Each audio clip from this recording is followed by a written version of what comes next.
சிந்துஜாவினுடைய மரணம் நிகழ்வுற்று ஏறக்குறைய 11 நாட்கள் கடந்துவிட்டன. 5 பொறிமுறையில் விசாரணைகள் முடிவுற்றுவிட்டன. இன்னும் பூர்வாங்கமான அறிக்கை வெளிவரவில்லை. ஆனாலும் இவர்கள் இந்த விசாரணையை வேறு ஒரு கோணத்தில் திசை திருப்புவதாகவே எங்களுக்கு நம்பத்தகுந்த தகவல்கள் தெரிவிக்கின்றன. வைத்தியசாலை தரப்பினதும் பிராந்திய சுகாதார சேவைகள் பணிப்பாளருடைய விசாரணையும் கள அறிக்கையும் ஒரு விதமாகவும், மாகாண சுகாதார அமைச்சினுடைய விசாரணை இன்னொரு விதமாகவும், நேற்று நடைபெற்ற மத்திய அரசினுடைய விசாரணை அறிக்கை விடயம் சரியாக இன்னும் வெளிவரவில்லை. ஆகவே மாகாண சுகாதார அமைச்சினுடைய அறிக்கை இந்த கொலையில் சம்பந்தப்பட்டவர்களை அல்லது சம்பந்தப்பட்டவர்கள் என சந்தேகிக்கக்கூடிய அதிகாரம் மிக்கவர்களை காப்பாற்றுகின்றதாகவே அமைந்திருப்பதாக எங்களுக்கு நம்பத்தகுந்த தகவல்கள் தெரிவிக்கின்றன. சாதாரணமாக 2 குடும்ப நல உத்தியோகத்தர்களையும் 2 தாதிய உத்தியோகத்தர்களையும் ஒரு வைத்தியரையும் தண்டிக்க வேண்டும் என்கின்ற நிலைப்பாட்டிலே இப்பொழுது விசாரணை ஒரு குறுகிய அளவிலே எல்லையிடப்பட்டுள்ளதாக அறிகிறோம். அதுதான் முடிவுறுத்தப்பட உள்ளதாகவும் நம்பப்படுகிறது. தற்பொழுது இவர்களுக்கு இடைக்கால பணி நீக்கம் செய்யாமல் இடமாற்றம் வழங்குகின்ற வேளையில் வைத்தியசாலை தரப்பும் மாகாண சுகாதார அமைச்சும் ஈடுபடுகிறது. இன்றைய தினத்திலே இந்த 5 உத்தியோகத்தர்களுக்கும் மன்னார் பகுதியிலே இருக்கின்ற வைத்தியசாலைகளுக்கு இடமாற்றம் செய்கின்ற நடவடிக்கையைத்தான் ஈடுபடுகிறார்கள். தாங்கள் முழுக்க நீதியான, உண்மையான, நேர்மையான விசாரணை செய்வோம், இறந்தவருக்குரிய நீதியை பெற்றுக் கொடுப்போம் என பசப்பு வார்த்தைகளை கூறிவிட்டு வைத்தியசாலை தரப்பு அல்லது மாகாண சுகாதார சேவைகள் அமைச்சு இவ்வாறான மோசமான காரியத்தில் ஈடுபடுகிறது, அவர்களை காப்பாற்றுகிறது. இந்த விசாரணை ஒரு நேர்மையான முறையில் அவர்கள் கொண்டு செல்லவில்லை. முழுக்க அதுக்கு பொறுப்பாக இருக்கக்கூடிய வைத்தியர்களையும் அன்றைய நள்ளிரவிலே இருந்த அத்துணை பேரையும் குற்றம் சாட்டப்பட்டு நீதியான முறையிலே ஒரு பொறிமுறை ரீதியாக விசாரிக்கப்பட்டு அனைவருக்கும் தண்டனை வழங்கப்பட வேண்டும். குற்றம் செய்தவர்கள் என நிரூபிக்கப்படும் பட்சத்தில் அவர்களை இந்த மருத்துவத்துறையிலிருந்தே அகற்ற வேண்டும். அதை விடுத்து மிகச் சாதாரணமான ஒரு இடமாற்றத்தை ஏற்படுத்துவது என்பது முற்றிலும் தவறான ஒரு விடயம். நாங்கள் ஒருபோதும் சிவில் அமைப்புகள் இதனை ஏற்றுக்கொள்ளப் போவதில்லை. இவர்களுக்கு எதிராக நாங்கள் மிகப்பெரிய அளவிலே போராட்டத்தை மேற்கொள்ள வேண்டிய நிர்பந்தத்துக்குள் அவர்கள் உள்ளாக்குகிறார்கள் என்பதனை தெரிவித்துக் கொள்கிறோம். இவ்வாறுதான் இவர்கள் செயல்பட போகிறார்களாக இருப்பின் மன்னார் வைத்தியசாலை என்பது எதிர்காலத்தில் இயங்க முடியாத ஒரு துர்ப்பாக்கிய நிலையை ஏற்படுத்தக்கூடிய விளைவை அவர்களாகவே ஏற்படுத்துகிறார்கள். நாங்கள் இந்த விசாரணை ஒழுங்காக நடைபெறுகிறது என அவர்கள் கூறி நடவடிக்கை எடுப்போம் என கூறியதன் அடிப்படையிலே கடந்த காலத்தில் அமைதியாக இருந்தோம். நிர்வாக ரீதியான ஒழுங்கு முறைகளை மேற்கொண்டு அதன் அடிப்படையில் இதற்கு தீர்வு கிடைக்கக்கூடிய வாய்ப்பு எட்டலாம் என நம்பினோம். ஏனெனில் இப்பொழுது விசாரணை என்பது வேறு விதமான கோணத்தில் போய் வைத்தியர்களை காப்பாற்றுகின்ற நிலைப்பாடாகவே இது காணப்படுகிறது. சாதாரண குடும்ப நல உத்தியோகத்தர்களும் தாதிய உத்தியோகத்தர்களும் மட்டும் பலிக்கடவாக்குகின்ற ஒரு நிலைப்பாடாக இருக்கிறது.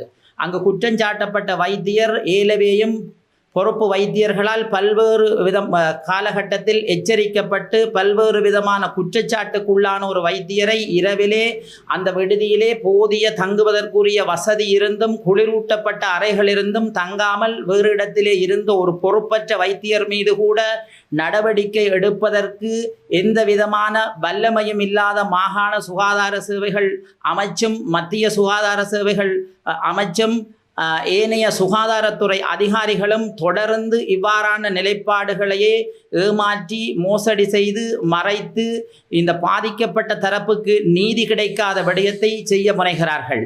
ஆகவே இதனை நாங்கள் வன்மையாக கண்டிக்கின்றோம். இந்த நிலைமை தொடருமாக இருந்தால் நாங்கள் உள்ளிருப்பு முற்றுகையிட்டு போராட்டத்தை நடாத்துவதற்கும் தயாராக இருக்கிறோம். ஆகவே இவர்கள் ஏமாற்றாமல் குறைந்தபட்சம் அவர்களுக்கு உடனடியாக இடைநிறுத்தி ஏனைய விசாரணை குழுவை அமைத்து ஒரு இறுதி கட்டத்துக்கு நகர்த்த வேண்டும் என வேண்டுகோள் விடுக்கிறோம். இந்த விசாரணைகள் யாவும் 28ஆம் திகதி மரணமடைந்தார். 29ஆம் திகதி வைத்தியசாலையிலே உள்ளக வைத்தியர்களால் ஆய்வு மேற்கொள்ளப்பட்டிருந்தது. 30ஆம் தேதி வைத்தியசாலை குழு அமைக்கப்பட்டு விசாரணை நடைபெற்றிருக்கிறது. பிராந்திய சுகாதார சேவை பணிப்பாளரனுடைய கள விஜயம் 31/7/2024 நடைபெற்றிருக்கிறது. 3ஆம் திகதி 8ஆம் மாதம் மாகாண சுகாதார அமைச்சின் விசாரணை நடைபெற்றிருக்கிறது. நேற்றைய தினம் மத்திய சுகாதார அமைச்சினுடைய விசாரணையும் நடைபெற்றிருக்கிறது.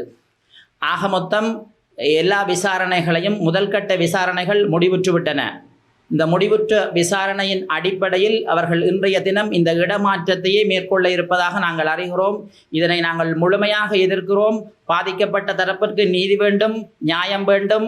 அவர்களுடைய அந்த இறப்புக்கு உரிய இழப்பீடும் அவர்களுக்குரிய தண்டனையும் கொடுக்கப்பட வேண்டும். இந்த தண்டனை கிடைக்காத அல்லது தண்டனைக்குரிய வாய்ப்பு மறக்கப்படுகிற பட்சத்தில் இவர்களினுடைய மருத்துவத்துறையினுடைய ஏலவே குற்றஞ்சாட்டப்படுகின்ற போது எல்லோரையும் நாங்கள் சொல்லவில்லை. இந்த மருத்துவ அல்லது மாபியாக்கள் என்று சொல்லப்படுகின்ற ஒரு சில வைத்தியர்களையும் அவர்களுக்கு ஆதரவாக இருக்கக்கூடிய மருத்துவ சங்கங்களையும் அந்த மாகாண மத்திய அமைச்சினுடைய விசாரணை அதிகாரிகளுக்கு எதிராகவும் நாங்கள் அடுத்த கட்ட போராட்டத்தை நிகழ்த்த வேண்டிய நிர்பந்தத்துக்குள் அவர்களாகவே வலிந்து தள்ளியிருக்கிறார்கள்.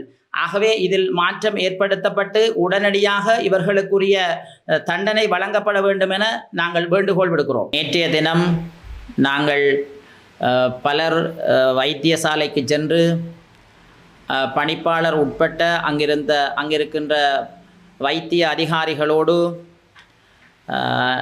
எடுக்கப்பட வேண்டிய நடவடிக்கைகள் சம்பந்தமாகவும் அவ்வாறான நடவடிக்கைகளில் நீங்கள் பின்வாங்குகின்ற பட்சத்தில் உங்களுக்கு எதிரான எங்களுடைய நடவடிக்கை இருக்கும் என்பதனையும் நாங்கள் அவர்களுக்கு தெளிவாக வலியுறுத்தி இருக்கின்றோம். அதே நேரம் வடமாகாண சுகாதார அமைச்சினுடைய செயலாளரோடும் தொடர்பு கொண்டு இந்த விடயங்களினுடைய அடிப்படை தன்மையும் நடவடிக்கை எடுக்கப்பட வேண்டிய அவசியத்தையும் இதற்கு எதிராக மன்னாரிலே இருக்கக்கூடிய கொதிநிலையை புரிந்து கொண்டு விரைவில் நடவடிக்கை எடுக்காவிட்டால் மன்னாரினுடைய வைத்தியத்துறை முழுமையாக பாதிக்கப்படக்கூடிய ஒரு ஏதி நிலை தோன்றலாம் என்கின்ற விடயத்தையும் வலியுறுத்தி இருக்கின்றோம்.